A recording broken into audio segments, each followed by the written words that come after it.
Hello বন্ধুরা, বর্ধমান বিশ্ববিদ্যালয়ের fifth semester general বিভাগে অর্থাৎ পাস করছি। ফিলোজফি ফিলোজফি ২০১৯ সালের প্রিভিয়াস ইয়ারের কোশ্চেন পেপারে যে ২ নম্বরের প্রশ্নগুলো রয়েছে, ২০১৯ সালের প্রিভিয়াস ইয়ারের কোশ্চেন পেপারে যে ১৫টা প্রশ্ন রয়েছে, সেই ১৫টা প্রশ্নের উত্তর বন্ধুরা আপনাদেরকে এর আগের ভিডিওটির মাধ্যমে দিয়েছি। এই ভিডিওটির মাধ্যমে আপনাদেরকে ২০২২ সালের প্রিভিয়াস ইয়ারের কোশ্চেন পেপারে যে ১৫টি প্রশ্ন রয়েছে ২ নম্বরের, সেই ১৫টি প্রশ্নের উত্তর আপনাদেরকে এই ভিডিওটির মাধ্যমে দেব। এবং বন্ধুরা আপনাদের ফিলোজফির একটা অধ্যায় থেকে মাত্র ৯টি প্রশ্ন দেব। ওই ৯টি প্রশ্ন থেকে বন্ধুরা আপনাদের ২০১৯ সালের প্রিভিয়াস ইয়ারের কোশ্চেন পেপারে এবং ২০২২ সালের প্রিভিয়াস ইয়ারের কোশ্চেন পেপারে বারবার ওই ৯টি প্রশ্ন থেকে কিন্তু প্রশ্ন ২-৩টে করে দিয়েছি। ২০১৯ সালের প্রিভিয়াস ইয়ারের কোশ্চেন পেপারে ২-৩টে প্রশ্ন দিয়েছি এবং ২০২২ সালের প্রিভিয়াস ইয়ারের কোশ্চেন পেপারে ২-৩টে প্রশ্ন দিয়েছি। তাহলে বন্ধুরা ২০১৯ সালের প্রিভিয়াস ইয়ারের কোশ্চেন পেপারের যে ১৫টা প্রশ্ন রয়েছে সেগুলোর উত্তর দিয়েছি, ইউটিউবে ভিডিও দিয়েছি।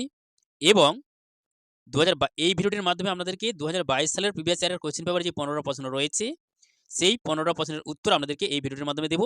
এবং একটা অধ্যায়ে মাত্র ৯টি প্রশ্ন রয়েছে। এই ৯টা প্রশ্ন বন্ধুরা ২০১৯ সালের প্রিভিয়াস ইয়ারের কোশ্চেন পেপার থেকেও অনেক আছে এবং ২০২২ সালের প্রিভিয়াস ইয়ারের কোশ্চেন পেপার থেকেও আছে। তো বন্ধুরা আপনারা যদি এই ২০১৯ সালের প্রিভিয়াস ইয়ারের কোশ্চেন পেপারে যে ২ নম্বরের প্রশ্নগুলো রয়েছে এবং ২০২২ সালের প্রিভিয়াস ইয়ারের কোশ্চেন পেপারে যে ২ নম্বরের প্রশ্নগুলো রয়েছে এবং আপনাদেরকে যে ৯টি প্রশ্ন দেখাবো, যদি আপনারা এগুলি ভালো করে পড়েন, আপনাদেরকে ১০০% গ্যারান্টি সহকারে বলতে পারি, আপনাদের যে এক্সটার্নাল এক্সামিনেশনটা হবে, যে ফাইনাল পরীক্ষাটা হবে, সেই ফাইনাল পরীক্ষায় আপনারা ৫টা প্রশ্নের ওপরে আপনারা কমন পাবেন। আমরা ৫টা থেকে ৭টা প্রশ্ন আপনারা এর বেশিও কমন পাবে, এতেও কম নয়। ৫টা প্রশ্নের ওপরে আপনারা কমন পাবেন। ২০১৯ সালের প্রিভিয়াস ইয়ারের কোশ্চেন পেপারে যে ৫টা প্রশ্ন রয়েছে এবং ২০২২ সালের প্রিভিয়াস ইয়ারের কোশ্চেন পেপারে যে ৫টা প্রশ্ন রয়েছে এবং ৯টা প্রশ্ন আপনাদেরকে অতিরিক্ত দেব।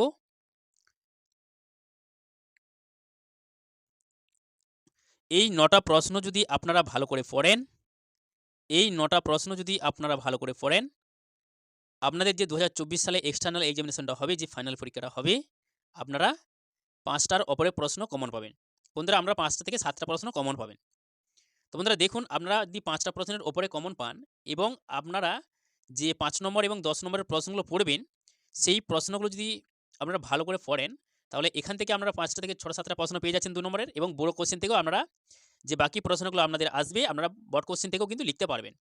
অনেক আপনাদের পড়ার মধ্যেই বড় কোশ্চেন থেকে চলে আসবে, আপনারা লিখতে পারবেন।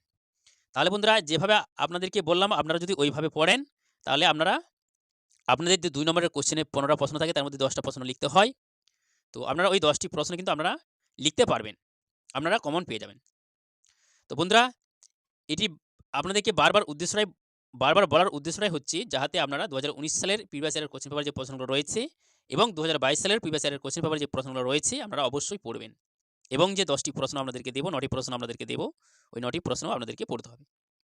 তো বন্ধুরা দেখুন, ২০২২ সালের প্রিভিয়াস ইয়ারের কোশ্চেন পেপারে যে প্রথম প্রশ্নটা রয়েছে, দেখুন, একেশ্বরবাদ বা একদেববাদ বা মনোথিজম কি? তো বন্ধুরা ২০২২ সালের প্রিভিয়াস ইয়ারের কোশ্চেন পেপারের প্রশ্নটা এইভাবে আছে যে মনোথিজম কি? বা মনোথিজম কথাটির অর্থ কি? এভাবে আপনাদের ২০২২ সালের প্রিভিয়াস ইয়ারের কোশ্চেন পেপারে রয়েছে প্রশ্নটা। তো এখানে বন্ধুরা আমরা অবশ্যই এই মনোথিজম কি এবং এই মনোথিজম যে বাংলাটা দেখতে পাচ্ছেন একদেববাদ বা একেশ্বরবাদ, অবশ্যই ইংলিশটাও পড়তে হবে, তার সঙ্গে বাংলাটাও পড়তে হবে। কেননা এখানে প্রশ্নটা আপনাদের এভাবে আসতে পারে যে একেশ্বরবাদ কি বা একদেববাদ কি? তো বন্ধুরা অনেক পরিশ্রম করে ভিডিওটি তৈরি করেছি, তাই আপনাদেরকে বলবো চ্যানেলটিকে সাবস্ক্রাইব করবেন। চ্যানেলটিকে সাবস্ক্রাইব করুন এবং ভিডিওটিতে একটি লাইক দিন। এবং যদি পারেন আপনাদের বন্ধুদের মাঝেও এই ভিডিওটি শেয়ার করে আপনাদের বন্ধুদেরকেও এই শর্ট কোশ্চেনগুলো, এই অ্যান্সারগুলো পাওয়ার সুযোগ করে দিন। দেখুন আপনাদের তারপরে ২০২২ সালের প্রিভিয়াস ইয়ারের কোশ্চেনের যে ২ নম্বর প্রশ্নটা রয়েছে, টোটেমবাদ কি, এই মতের সমর্থক কি? তো বন্ধুরা এই যে টোটেমবাদটা দেখতে পাচ্ছেন, এটা আপনাদের ২০১৯ সালের প্রিভিয়াস ইয়ারের কোশ্চেন পেপারে প্রশ্নটা ছিল। ২০১৯ সালের প্রিভিয়াস ইয়ারের কোশ্চেন পেপার থেকেই বন্ধুরা আপনাদের ২০২২ সালের প্রিভিয়াস ইয়ারের কোশ্চেন পেপারে দেখুন এই প্রশ্নটা দিয়েছে, টোটেমবাদ কি? তো বন্ধুরা অবশ্যই আপনারা খাতার মধ্যে লিখে পড়বেন। তো বন্ধুরা আপনাদের ২০২০ সালের এবং ২০১৯ সালের প্রিভিয়াস ইয়ারের কোশ্চেন পেপারে কোনো ২ নম্বরের প্রশ্ন নেই। ওখানে আপনাদের জাস্ট ৫ নম্বর এবং ১০ নম্বরের পরীক্ষা হয়েছে, ওখানে কোনো ২ নম্বরের প্রশ্ন ছিল না। আপনাদের জাস্ট ২০১৯ সালের প্রিভিয়াস ইয়ারের কোশ্চেন পেপারে ২ নম্বরের প্রশ্ন ছিল এবং ২০২২ সালের প্রিভিয়াস ইয়ারের কোশ্চেন পেপারে ২ নম্বরের প্রশ্ন ছিল। তো দেখুন ২০১৯ সালের প্রিভিয়াস ইয়ারের কোশ্চেন পেপার থেকে অনেক প্রশ্ন কিন্তু ২০২২ সালে রিপিট দিয়েছি। তারপরে দেখুন বন্ধুরা যে প্রশ্নটা আছে আপনাদের ২০২২ সালের প্রিভিয়াস ইয়ারের কোশ্চেন পেপারে, জাদু বা ইন্দ্রজাল কি? এই প্রশ্নটা আছে। দেখুন বন্ধুরা জাদু কি, কিংবা আপনাদের এভাবে আসতে পারে যে ইন্দ্রজাল কি? তো অবশ্যই বন্ধুরা খাতার মধ্যে লিখে পড়বেন। তারপরে প্রশ্নটা দেখুন, মানা কি? মানা কি? মানা কি?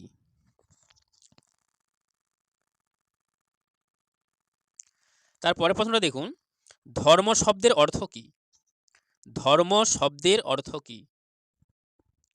তো অবশ্যই বন্ধুরা আপনারা খাতার মধ্যে লিখে অবশ্যই পড়বেন। এখান থেকে আপনারা অনেক আপনাদের এক্সটার্নাল এক্সামিনেশন যে 2024 সালে এক্সটার্নাল এক্সামিনেশনটা হবে, যে ফাইনাল পরীক্ষাটা হবে এই ফিলোজফি ডিএসসি 1 এর। তো অবশ্যই আমরা ওখানে যে 2 নম্বরের 15টা প্রশ্ন থাকবে তার মধ্যে আপনারা অনেকগুলি প্রশ্ন কমন পাবেন। তারপরের প্রশ্নটা দেখুন বন্ধুরা, খ্রিস্ট ধর্মের তৃত্ব বা তৃত্ববাদ কি? খ্রিস্ট ধর্মের তৃত্ব বা তৃত্ববাদ কি? আমাদের প্রশ্নটা এভাবে আসতে পারে যে খ্রিস্ট ধর্মের তৃত্ব কি বা তৃত্ববাদ কি, কিংবা এভাবেও আসতে পারে, এই খ্রিস্ট ধর্ম লেখাটা নাও থাকতে পারে, যে তৃত্ববাদ কি বা তৃত্ব কি, এভাবেও আসতে পারে। তারপরের প্রশ্নটা দেখুন, সনাতন ধর্ম কাকে বলে? সনাতন ধর্ম কাকে বলে? আমাদের প্রশ্নটা এইভাবেও আসতে পারে, কিংবা আপনাদের প্রশ্নটা এভাবেও আসতে পারে যে হিন্দু ধর্মকে সনাতন ধর্ম বলা হয় কেন? হিন্দু ধর্মকে সনাতন ধর্ম বলা হয় কেন? ধরুন যদি প্রশ্নটা আপনাদের এভাবে আসে যে সনাতন ধর্ম কাকে বলে, কিংবা যদি হিন্দু ধর্মকে সনাতন ধর্ম বলা হয় কেন, এটা বন্ধুরা একটাই প্রশ্ন, একটাই উত্তর। তারপরের প্রশ্নটা দেখুন, সর্বধরেশ্বরবাদ বা প্যানেনথেইজম কি? সর্বধরেশ্বরবাদ বা প্যানেনথেইজম কি? তারপরের প্রশ্নটা দেখুন, জাতীয় ধর্ম বলতে কি বোঝায়? তো জাতীয় ধর্ম বলতে কি বোঝায়, এই প্রশ্নটা বন্ধুরা আপনাদের গুগল থেকে সার্চ করে দিতে হয়েছে।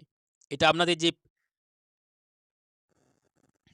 যে নোট বইগুলো দোকান থেকে কিনতে পাওয়া যায় সেই দোকানে নেই, দোকানে সেই নোট বই কিন্তু এই প্রশ্নটা ধরেনি, এটা নেট থেকে সার্চ করে আপনাদেরকে দিতে হয়েছে। তারপরে দেখুন যে হিন্দু শব্দটির অর্থ কি? হিন্দু শব্দের অর্থ কি? 2022 সালের প্রিভিয়াস ইয়ারের কোশ্চেন পেপারে এখানে দেখুন বন্ধুরা প্রশ্নটা দেওয়া হয়নি, আপনারা খাতার মধ্যে লিখে নেবেন যে হিন্দু শব্দের অর্থ কি। প্রশ্নটা এভাবে আছে হিন্দু শব্দের অর্থ কি? ব্যুৎপত্তিগতভাবে হিন্দু শব্দটির দ্বারা সিন্ধু নদের অববাহিকায় বসবাসরত সকলকে বোঝানো হয়। না কি বলছি, যে সিন্ধু নদের অববাহিকায় যেসব মানুষরা বসবাস করত সেই সমস্ত মানুষদেরকে ব্যুৎপত্তিগতভাবে হিন্দু শব্দটি দ্বারা সিন্ধু নদের অববাহিকায় বসবাসরত সকলকে বোঝানো হয়।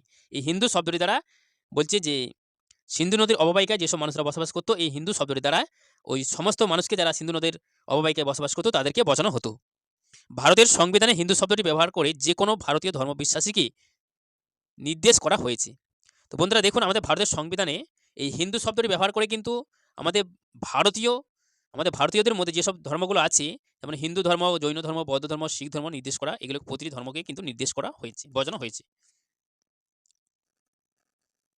তারপরের প্রশ্নটা দেখুন, আদিম ধর্ম বলতে কি বোঝো? প্রশ্নটা আমাদের এভাবে আসে যে আদিম ধর্ম বলতে কি বোঝো। দেখুন এখানে বন্ধুরা গুগল থেকে সার্চ করে দেখুন উত্তরটা দিয়েছি, ছোট হয়ে গেছে, জুম করতে হতো বন্ধুরা, জুম করছি না, আপনারা একটু দেখে লিখলে চেষ্টা করবেন। তারপরের প্রশ্ন দেখুন, প্রাণবাদ কি বা প্রাণবাদের সংজ্ঞা দাও বা জীবনজনিতবাদ বলতে কি বোঝো? প্রাণবাদ কি, প্রাণবাদের সংজ্ঞা দাও, জীবজনিবাদ বলতে কি বোঝো? এইটা উত্তর বন্ধুরা একটু বড় করে দিয়েছি, তো অবশ্যই বড় হলেও আপনারা ভালো করে বুঝে পড়ে ছোট করে লিখবেন। তারপরের প্রশ্নটা দেখুন, ধর্ম কি? ধর্ম বলতে আমরা কি বুঝি? এভাবে আপনাদের প্রিভিয়াস ইয়ারের কোশ্চেন পেপারে প্রশ্নটা রয়েছে যে ধর্ম বলতে আমরা কি বুঝি। 2022 সালের প্রিভিয়াস ইয়ারের কোশ্চেন পেপারে প্রশ্নটা এভাবে রয়েছে যে ধর্ম বলতে আমরা কি বুঝি।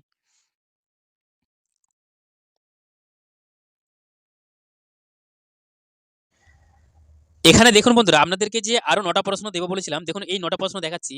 এই 9টা প্রশ্ন থেকেই বন্ধুরা আপনাদের 2019 সালের প্রিভিয়াস ইয়ারের কোশ্চেন পেপারে অনেকগুলি প্রশ্ন পড়েছে এবং 2022 সালের প্রিভিয়াস ইয়ারের কোশ্চেন পেপারে অনেকগুলি প্রশ্ন পড়েছে।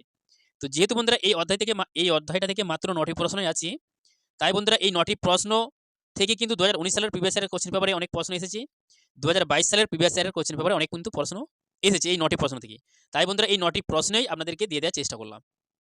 তো অবশ্যই বন্ধুরা 2019 সালের প্রিভিয়াস ইয়ারের কোশ্চেন পেপারে যে 2 নম্বরের প্রশ্নগুলো দিয়েছি, 2022 সালের প্রিভিয়াস ইয়ারের কোশ্চেন পেপারে যে 2 নম্বরের প্রশ্নগুলো দিয়েছি, এবং এই 9টি প্রশ্ন থেকে কিন্তু অনেক আপনাদের আগে পড়া হয়ে যাবে 2019 সালের প্রিভিয়াস ইয়ারের কোশ্চেন পেপার থেকে এবং 2022 সালের প্রিভিয়াস ইয়ারের কোশ্চেন পেপার। যে প্রশ্নগুলো বাকি রইবে সেই প্রশ্নগুলো অবশ্যই আপনারা পড়বেন।